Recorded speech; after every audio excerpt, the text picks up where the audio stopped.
Les petits drôles, qui, pourquoi, quand, comment. Un podcast de Sud-Ouest pour les enfants. Bonjour Picou. Bonjour Marine. Et bonjour à toi qui nous écoutes. Tu es prêt à venir découvrir le Sud-Ouest avec nous ?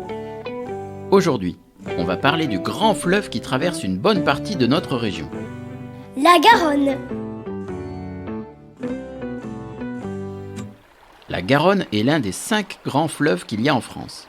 Mais au fait, tu sais ce que c'est un fleuve ? Eh bien, c'est une rivière qui coule jusque dans la mer ou l'océan. On dit qu'elle s'y jette. Et la Garonne se jette dans l'océan Atlantique. Mais si, tu sais, on en a parlé dans un autre épisode des Petits Drôles. Oui, mais avant d'arriver dans l'océan, elle a parcouru un long, très long chemin, traversé des montagnes, des plaines, des villes, pendant des centaines de kilomètres. La source de la Garonne, c'est-à-dire là où elle commence à couler, c'est en Espagne, dans les Pyrénées espagnoles exactement. Au cœur de la montagne, au tout début de son voyage, la Garonne, c'est un torrent puissant qui sort de terre et dévale les roches.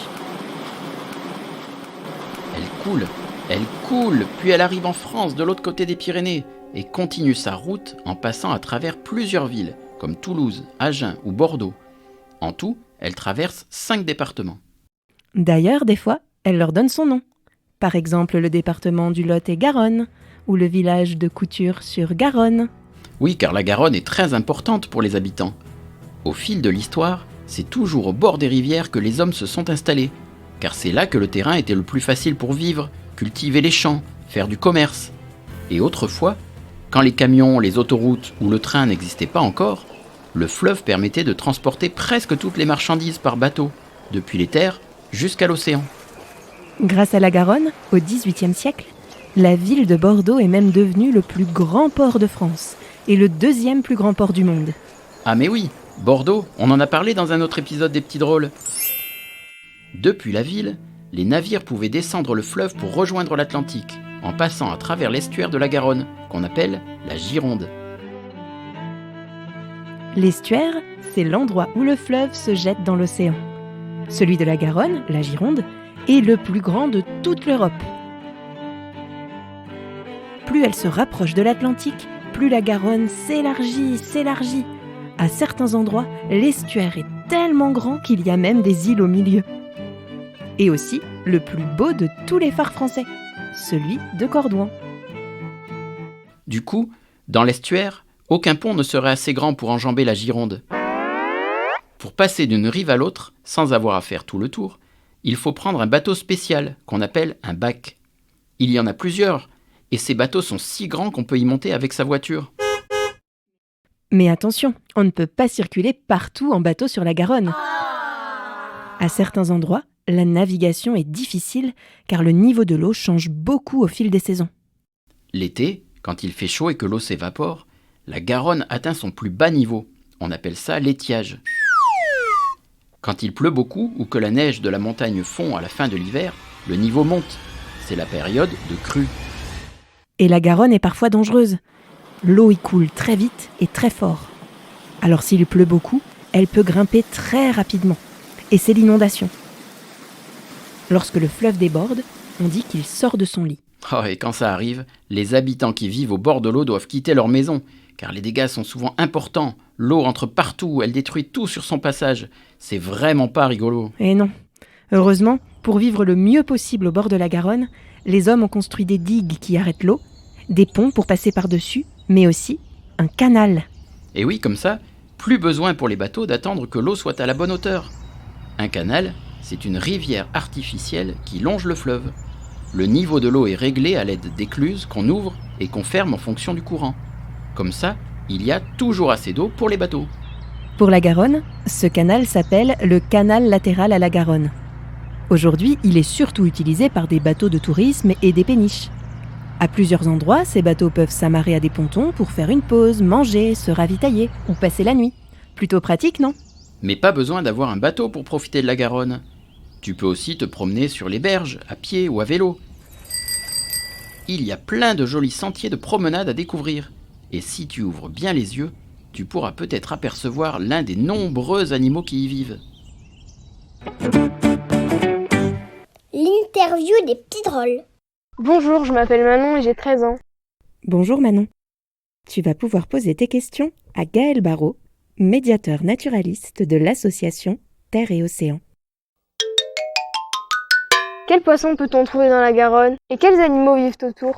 Dans la Garonne, on va trouver des poissons qu'on dit autochtones, c'est-à-dire qui habitent directement dans la Garonne parce que c'est un milieu très particulier.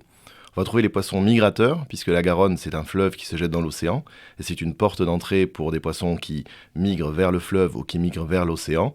Un exemple, c'est les sturgeons, c'est l'anguille, c'est les saumons, c'est les aloses. Et puis aussi, la Garonne à Bordeaux, c'est le lieu d'animaux et de végétaux qu'on connaît moins, mais qui sont très importants, qu'on appelle le plancton. Et ces espèces-là, alors notamment des petits animaux qu'on appelle les copépodes, voilà, qu'on retrouve aussi dans un célèbre dessin animé qui est Bob l'éponge, c'est donc le personnage de Plancton, eh bien ces planctons-là sont très importants puisqu'ils vont permettre de nourrir toute la chaîne alimentaire et donc les poissons de la Garonne. Les animaux, après, bien évidemment, c'est des animaux qui vont aimer l'eau. Alors, on pense au ragondin. Bon, un ragondin, c'est pas une espèce locale, elle a été importée d'Amérique du Sud, mais c'est vrai qu'elle est très présente. On va retrouver des oiseaux, les canards, des mouettes, des goélands. Et puis, on peut retrouver aussi tout un ensemble d'arbres, parce que c'est vrai qu'on pense souvent aux animaux, mais les arbres qu'on appelle la ripisylve, qui vont abriter eux-mêmes beaucoup d'autres espèces, dont notamment beaucoup d'oiseaux. Là, si on se balade en bord de Garonne, on les entend. On ne les voit pas. Par exemple, au printemps, il y a la rousserolle effarvate, qu'on entend dans les roselières, dans les roseaux.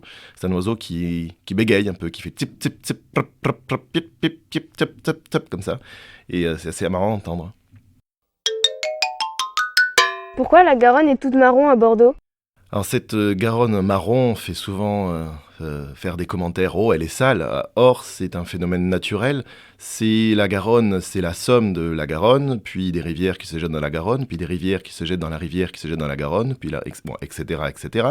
Or, chacune de ces rivières va transporter des petites particules, des petits morceaux de terre qu'elle arrache le long de son parcours. Et en fait, tout ça vient se concentrer dans la Garonne avec un phénomène qui vient ralentir c'est ce qu'on appelle les sédiments, donc ces matières, cette vase. Et ce phénomène, c'est bien entendu la marée, et on l'appelle le bouchon vaseux. Et donc ici, on va avoir une eau plus marron, mais pas moins propre, entre guillemets. On dit souvent sale, propre, j'aime pas trop ces mots. Mais en tout cas, c'est une eau qui va être très concentrée en sédiments, qu'on appelle celle du bouchon vaseux. Vu que la Garonne se jette dans l'océan, est-ce que son eau est salée? Alors, évidemment, puisque la Garonne se jette dans l'océan, l'eau va être salée, mais à son embouchure. Le sel à l'océan, c'est 35 grammes par litre, c'est à peu près l'équivalent d'une salière pour un litre d'eau. Et plus on va remonter dans la Garonne, donc vers Pauillac, c'est 10 grammes par litre, et puis passer le bec d'Ambès, ça va être quelques grammes par litre. Et en fonction de, évidemment, quand il y a beaucoup d'eau dans la Garonne, l'eau salée est repoussée plutôt vers l'océan. Quand il y a peu d'eau en été, ce qu'on appelle l'étiage, l'eau peut remonter jusqu'à Bordeaux. On peut avoir une salinité, mais ça va être de 2 grammes par litre, c'est-à-dire une pincée de sel dans un litre d'eau. Donc ça ne sera pas énorme. Le savais-tu? Pour situer un endroit par rapport à un autre le long du fleuve, on utilise 2 mots, en amont et en aval. En amont veut dire plus près de la source, et donc plus près du début du fleuve, tandis que en aval veut dire plus près de la mer, et donc plus près de la fin du fleuve. Pour t'en souvenir, tu peux penser à amont comme montagne, en haut, et aval comme vallée, en bas. Tu savais qu'on pouvait surfer sur la Garonne ? N'importe quoi, pour surfer il faut des vagues. Eh ben oui, justement. La plupart du temps, la Garonne coule de la montagne jusqu'à l'océan. Mais la forme de son estuaire, qui ressemble à un entonnoir, permet de créer un phénomène spectaculaire qu'on appelle le mascaré. Le mascaré inverse carrément le sens du courant. Quand l'océan est à marée haute, l'eau de mer remonte d'un coup dans l'estuaire et s'engouffre dans le fleuve. Cela crée une puissante vague qui remonte tout le long de la Garonne en allant très vite.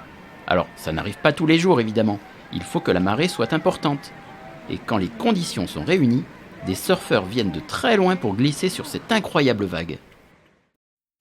Même si la Garonne te donne envie de t'y tremper quand il fait chaud l'été, la baignade n'y est autorisée que dans très peu d'endroits, car le courant est souvent fort et dangereux. Pour y piquer une tête, tu peux quand même te rendre par exemple sur la plage de la Filleule à Marmande, qui est aménagée et surveillée. Sinon, mieux vaut aller se baigner dans l'océan, dans de plus petites rivières ou bien même dans l'un des nombreux lacs du sud-ouest. Il n'y a pas que des péniches ou des petits bateaux qui circulent sur la Garonne. Certains géants des mers remontent aussi le fleuve pour venir s'amarrer à Bordeaux. Ces immenses paquebots de croisière peuvent transporter des milliers de voyageurs et ressemblent à des villes flottantes. Ils sont si grands que quand la métropole de Bordeaux a décidé d'installer un nouveau pont entre la rive droite et la rive gauche, elle a été obligée d'installer un pont très spécial. Il s'appelle le pont Chabandelmas et sa partie centrale se lève grâce à de puissants moteurs. As-tu bien tout retenu? Comment s'appellent les bateaux qui permettent aux voitures de passer d'une rive à l'autre de la Garonne dans l'estuaire? Les bacs, les arcs ou les vracs? Ce sont les bacs.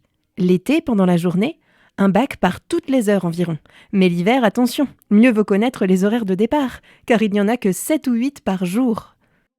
Combien y a-t-il de grands fleuves en France? 3, 5 ou 10?